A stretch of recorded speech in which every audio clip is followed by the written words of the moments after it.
Oh, hey there. So I got the honor this morning of speaking at my church, just for the communion part of it, but still it was an honor. And several people came up to me then and often, and they said, you have a real gift for this. And I, in my head, was thinking, yeah, I got a real gift that really came from a lot of pain. But then I started thinking about it, which is true, okay? I have compassion because I've dealt with a lot of pain. I have patience because I've dealt with a lot of things that require patience. But in the Bible it says, consider it pure joy, my brothers, when you experience trials of many kinds, because the trying of your faith works perseverance. And then it talks about several other things. This is in the first chapter of James, okay?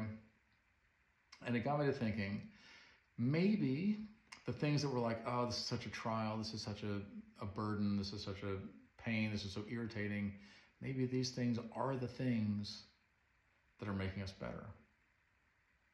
We don't want to think about that. We don't want to talk about that. We don't want to wish that on anybody. We don't want to wish it on ourselves. But at the same time, when these things happen,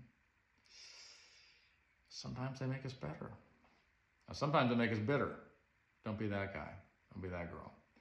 But if you use it right, if you use your pain, it's there to teach you a lesson. Now, you can learn your lesson the easy way, like the first time around, or you can learn it the hard way. You can keep getting beat over the head with it. And unfortunately, pain is usually the last teacher to enter the room. So God says, hey, this is the lesson. And you're like, I'm not listening to you. And he goes, I would if I were you. I know how this ends. And then he comes back around and politely says, hey, have you considered doing what I said? And you're like, I don't think that's going to happen. And he's like,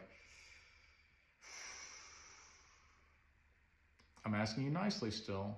And we're like, nope, I don't think so.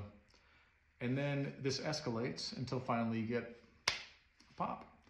And then you're like, maybe I will listen. That would be the smart thing to do. However, most people have to hit a rock bottom before they're like, oh, I think I learned my lesson. But hopefully you learn your lesson good enough. Lord knows I've hit my rock bottom. I've had several of them. And when you do that, you're like, I don't want to be back here. I was talking to somebody this evening who is having a hard time with addiction. And this is a plague on humanity right now.